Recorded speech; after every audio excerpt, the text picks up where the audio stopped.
Hey everyone, my name is Samantha and welcome back to Blacklisted Technology.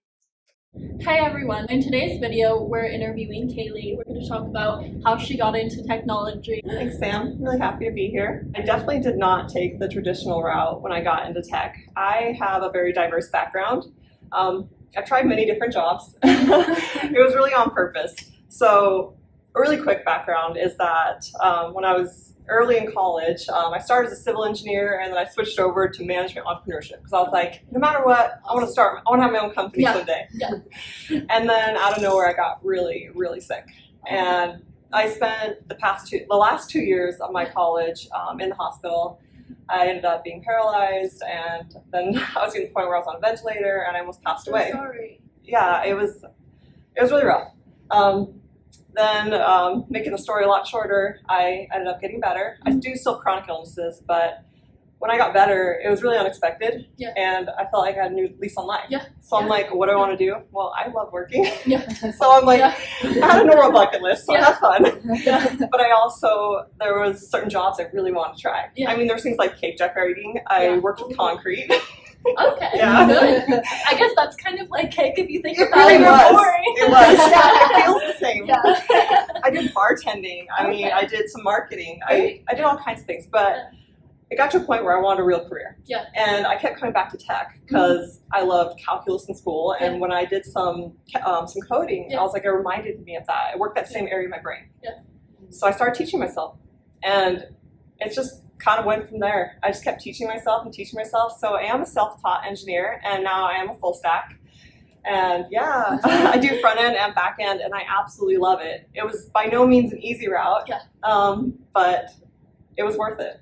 No, that's great. I know all of us actually are self-taught, so we all know how much effort and time it takes. But that's great, especially that you went out and did all of these things. And I think especially for wanting your own business in the future, it's so important to have the knowledge of marketing. And I think in construction, what you learned is hard work. Yes. So hard work, and then, in tech, you have to have attention to detail. So I think that's really great. What do you think, Anna?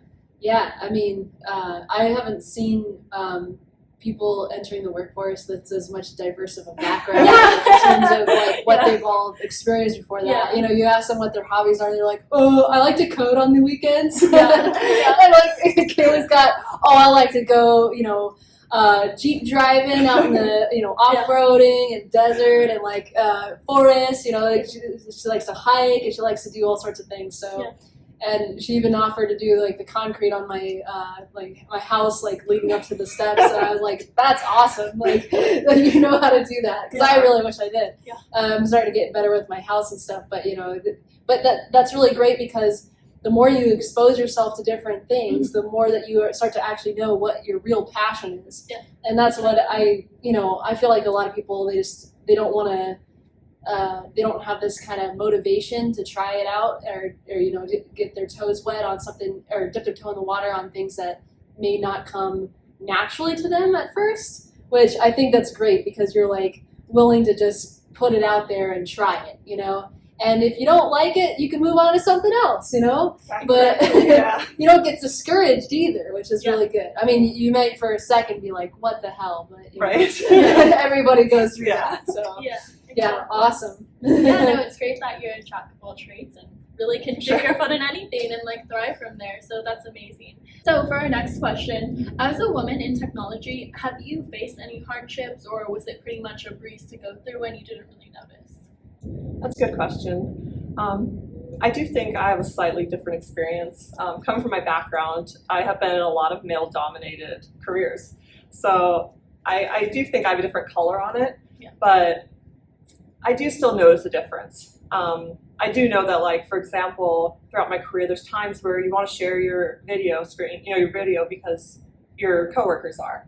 But I don't always do it because I like wearing makeup and lipstick, and sometimes that you don't want them to take you less seriously because you're a woman and because of that. And that may sound silly and it may sound like, they won't, but they have. And there's been times I remember like working in the office or even when I was working independently prior to coming to my current job that people just do, they treat you a little differently. Yeah. You're a woman, you know, you're pretty and whatever, they just see you like that, and I want to be seen more for my brain and for what I am capable of doing. So Yeah. that can be Exactly. frustrating, but my advice is, like, for me, I just started to I just don't care. Like, Yeah. I used to let it bother me, but I'm like, no, this is me, and I'm really proud to be me. I've gone through so much, and I worked to be here, Yeah. and I'm not gonna stop being who I am and stop wearing my lipstick or stop, you know, being proud of every aspect of myself. So, like, Yeah. that's my advice. Like,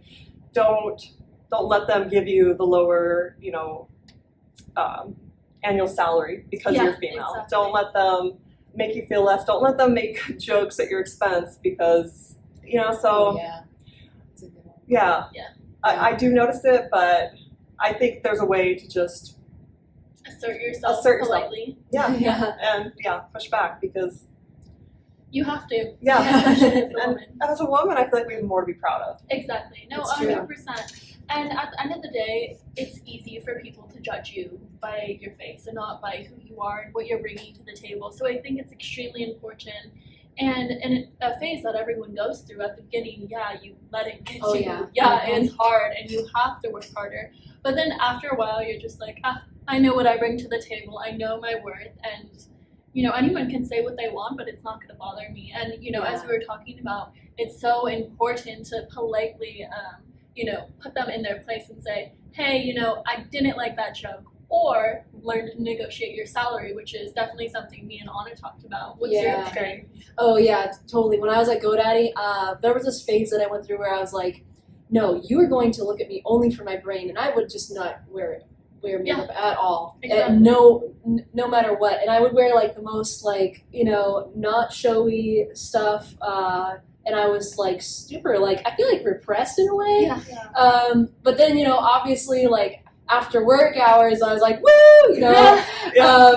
So then it was Even kind of during weird. work hours. I know. I need to like to tone down No, my I agree jokes with sometimes because sometimes the jokes that I make, Mhm. they can be just on the edge or even line crossing. I've worked on pared it down, but it's kind of funny because like I feel like over the years I've been like totally like unfiltered before, and I realized, okay, now they're starting to look at me differently, like you know, kind of like a piece of steak or a fish, you know, that's like ready to be eaten kind of thing. And I just like, oh God, it feels so weird, you know, and I want to be Yeah. respected, you know. Exactly. So, and it's kind of, and I understand it's like human nature, you know, but, and it was really awkward for me, but then after a while I just kind of learned how to like not go quite there, you know, and just, you know, but then also appreciate that I do have a sense of humor. So like, yeah, finding that nice Yeah. balance where people are all having fun. I've noticed that if I make a funny, just on the edge joke, that I don't want it to be aimed at myself. And if I'm making that edgy joke and it's like part of the team dynamic of having a lot of humor, then I just make sure it's focused on like in general, like, you know, not towards me, because then if there's any sort of sexual vibe by that joke, I don't want to come in directly to me. Mhm. So that's what has worked really well, you know, over time. And you know, if I ever feel uncomfortable, I said, okay, that's enough, guys. You know, Yeah. that's- Yeah. all right, I think I'm done. You know, with this dynamic, and that usually kind of like, oh, they're all like, okay, that.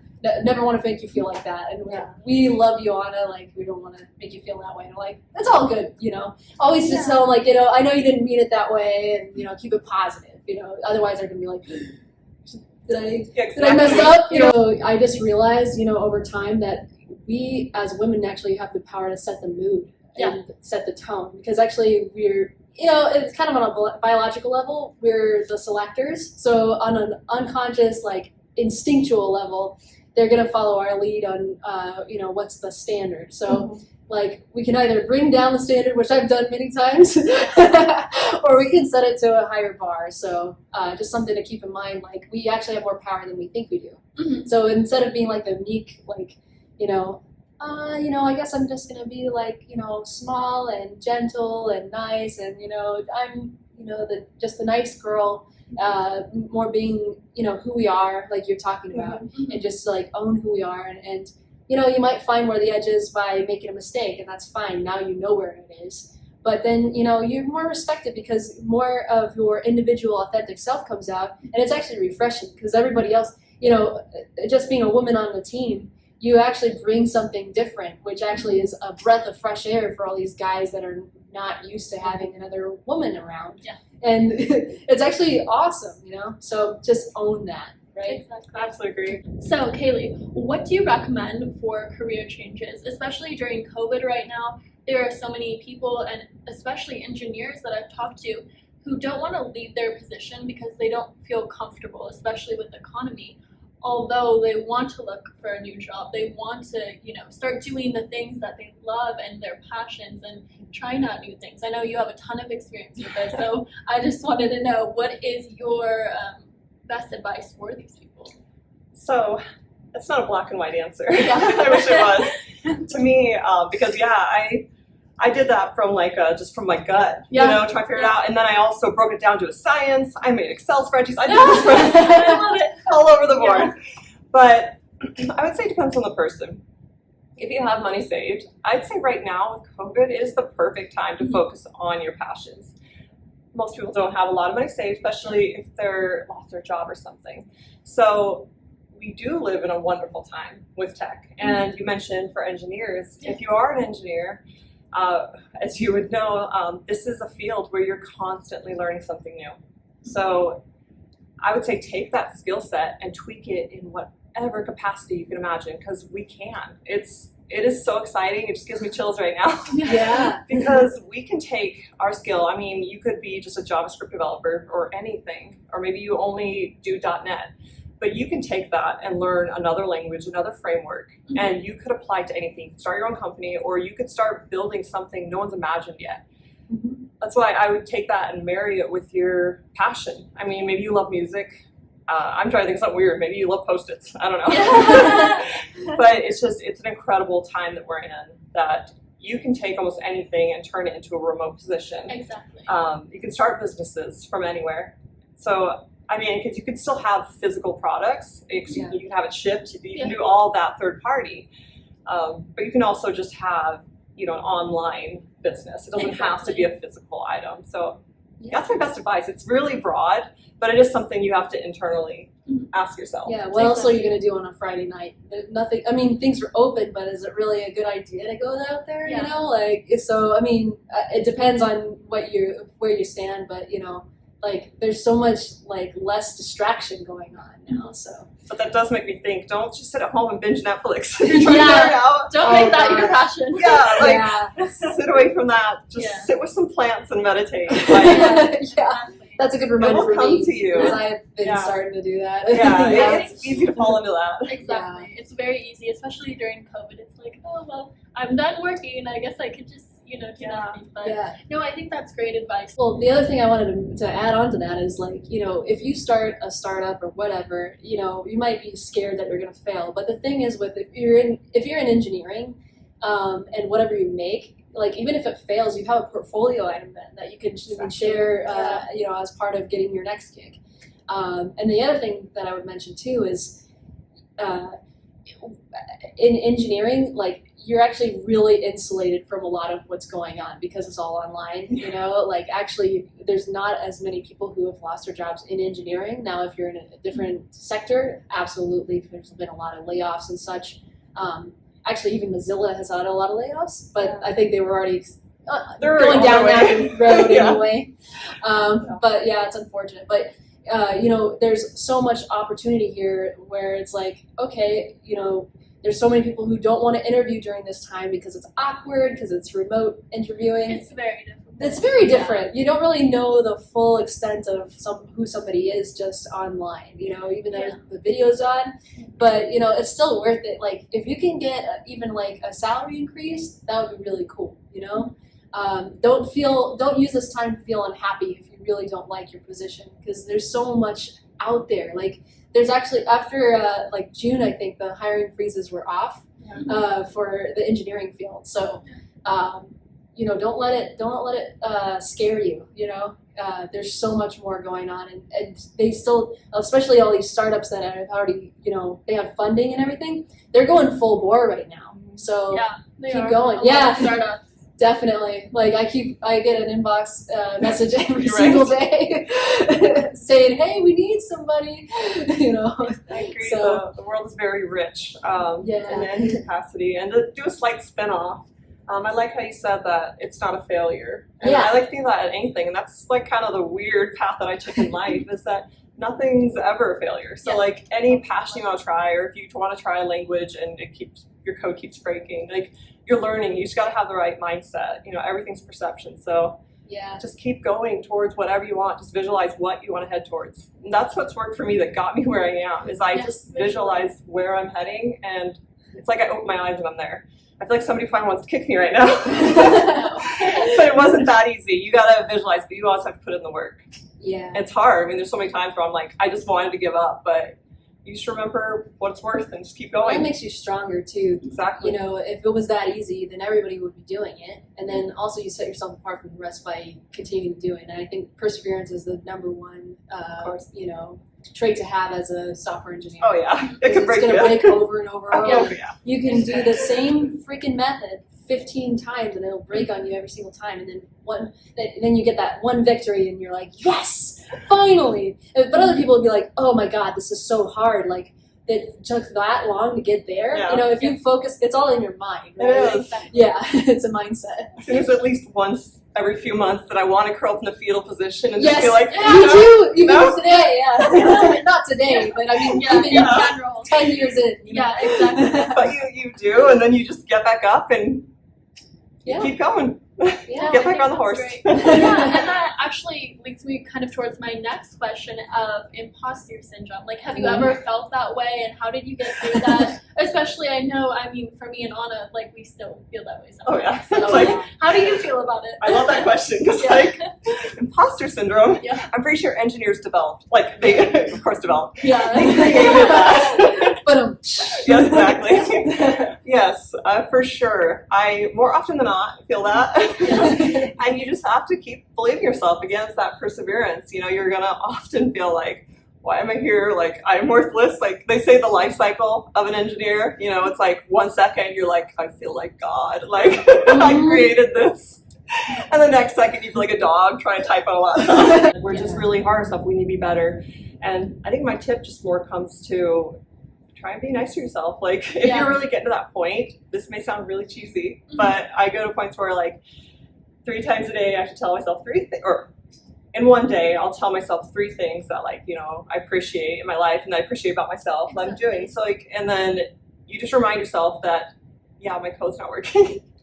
And I feel like this big compared to other people, but it's okay. I remind myself where I am right now Mhm. and that I got myself here. Exactly. And I just remind myself of other good Who things, you like are. who I am. Yeah. There's other things besides just Intrinsic this. value. Yes. Right? And I just tell myself it'll pass. All things pass, good and bad, and Mhm. it'll be okay.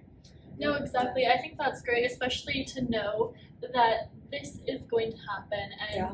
it's something you have to go through and it's never going to end. But the sooner you accept it and the sooner you own it, Yes. the sooner you're going to realize, hey, tomorrow's a better day. And, Yeah. tomorrow everything might work perfectly and you might be the top person on your team. So I love everything that you said. So thank you. Yeah. I would just add that, we can always reach out to each other on the Yeah. team or say like, hey, I feel like crap. Like, why is this thing not working? Can you see how hard this is? Like, and sometimes we're like, actually, yeah, holy shit. Like, I appreciate what you've been trying to do and how far you've gotten thus far. And then that makes us feel like, okay, I'm not crazy. Or if you're just starting out, it's just like, okay, I actually do need help, and then just having that moral support is really good, and we're just not, we're not stupid, it's just like, this thing is stupid right now, and we'll get through it, I absolutely agree. I think my darkest moments, like where I was getting like to the worst, which only happens like twice a year, where I'm like, totally. it's just really rough and like, I just don't know. I agree. I think when it gets to that point, reach out to somebody. And I think you guys talked about it before, is having a mentor. So, Yes. and Anna actually has helped me through those moments. So I'm very Anna's thankful. helped us all. Yes. Happy to help because I've definitely had the dark nights of the soul as well. So, Yeah. Well, thank you so much today for joining us and giving us so much insight on your past. And I just think it's so great you have been through different careers and found what you've liked and even just tried out things for fun. So thank you so much for joining us today. I know Anna has a couple of closing words as well. Yeah. Congratulations. You have made it this far, Yeah, and you're going to yeah. continue to have an awesome career. I just see you shining every day. Even in your darkest moments, I'm just rooting for you, and you're going to be. You're going to be a full stack engineer without the junior title very soon. And so congratulations, ahead of time. And I just think it's amazing. Actually, you're thinking about things much more analytically than I even did, a year in. So has it really only been a year in? In the full-time position. Yeah. It just goes to how hard you work and, how you really seek to understand everything. So well done. And, happy coding, everybody.